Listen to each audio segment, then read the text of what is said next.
સુરતના અઠવાલાઇન્સ ખાતે આવેલ જિલ્લા એસપી કચેરી ખાતે વિજ્ઞાન જાથાના જયંત પંડ્યાના પોસ્ટરો સાથે ભુવાઓએ વિરોધ કર્યો હતો। સુરત જિલ્લા એસપી કચેરીએ વિજ્ઞાન જાથાના જયંત પંડ્યાના પોસ્ટરો સાથે વિરોધ કરાયો હતો અને જણાવાયું હતું કે ભારત દેશ સનાતન ધર્મનો દેશ છે। જયંત પંડ્યા સનાતનનો દુશ્મન લાગે છે તેવા પ્લેકાર્ડ સાથે લોકોએ વિરોધ કર્યો હતો। જયંત પંડ્યા વિજ્ઞાન જાથાના નામ પર સોશિયલ મીડિયા પર નિર્દોષ વ્યક્તિઓને ફસાવી નામના વધારે છે તેવા પણ પ્લેકાર્ડ લોકોના હાથમાં જોવા મળ્યા હતા। હાલમાં સુરત જિલ્લાના કામરેજના ખોલવાડના ગોપાલભાઈ ઉર્ફે ઉમેશ ઉસળના ઘરે જયંત પંડ્યા 26 જુલાઈના રોજ ગયા હતા અને મહિલાને દોરા ધાગા કરી પરિવારથી દૂર કરવાના આક્ષેપ સાથે કામરેજ પોલીસ સ્ટેશનમાં ઉમેશભાઈ ઉસળ સામે ફરિયાદ નોંધાવી હતી। પૂનમબેન જસાણીએ ઉમેશભાઈ પાસે દોરા ધાગા કરાવ્યા હોવાથી તેને ઘર છોડ્યું હોવાનો આક્ષેપ ઉમેશભાઈ ઉસળ પર મૂક્યો હતો।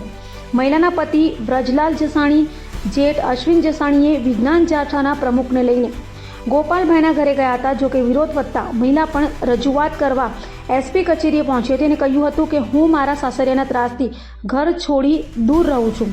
ઉમેશભાઈ ઉસળે માંગણી કરી છે કે જવાબદારો સામે કાર્યવાહી થવી જોઈએ અને અમને સમાજમાં ખોટી રીતે બદનામ કરવામાં આવી રહ્યા છે।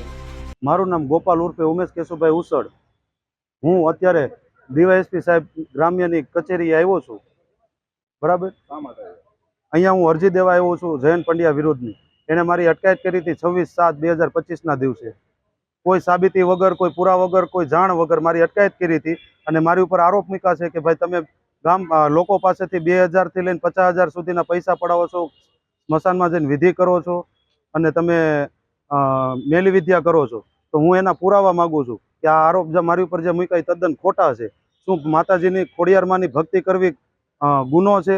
જો આ સનાતન ધર્મમાં રહીને આપણે ભગવાનની ભક્તિ કરવી ગુનો છે? ભારત દેશ એ સનાતન ધર્મનો દેશ છે। તો આ જયંત પંડ્યા વિજ્ઞાન જાથાનો પ્રમુખ છે। એ બસ મને એવું લાગે છે કે એ સનાતન ધર્મનો વિરોધી લાગે છે। મને એ સનાતન ધર્મના જે ભગવાન છે એનો વિરોધ કરે છે, ભક્તિ કરવાનો વિરોધ કરે છે। હું આમાં ન્યાયની માગણી કરું છું કે મને સાબિતી આપે। મારી ઉપર જે આરોપ મૂક્યા છે એ તદ્દન ખોટા છે। મને આરોપ જે મૂક્યા એની મને સાબિતી આપે। હું પૂનમ બ્રજરાજ જસાણી, હું મારા સાસરિયાના ત્રાસથી અને મારા માવતરે સપોર્ટ ના આપ્યો એટલે હું ઘર છોડીને આવતી રહી છું। અને ઘર છોડ્યું ત્યારે મેં કીધું હતું કે હું કોઈ સંસ્થામાં રહું છું। સંસ્થાનું બાનું એટલે આપ્યું હતું કે મને પાછળથી કોઈ હેરાન ના કરે, મને અને મારી બંને દીકરીઓને। અને હું અહીંયા ઓપેરા પ્રિન્સમાં રહું છું અને મારી છોકરીઓનું સર્ટી બરોડા હતું તો લેવા જવા માટે મેં મારા પાડોશી ગોપાલભાઈને વાત કરી। ગોપાલભાઈએ મને પાડોશીના નાતે એક ભાઈના રીતે મને હેલ્પ કરેલી છે અને સર્ટી લેવામાં। અને મારા સાસરિયા પક્ષના ગોપાલભાઈ ઉપર જે આરોપ નાખે છે એ ખોટા છે। એને હું રહેવા આવી ત્યાર પછીથી ગોપાલભાઈને ઓળખું છું, એની પહેલા ગોપાલભાઈ મને ઓળખતા ન હતા।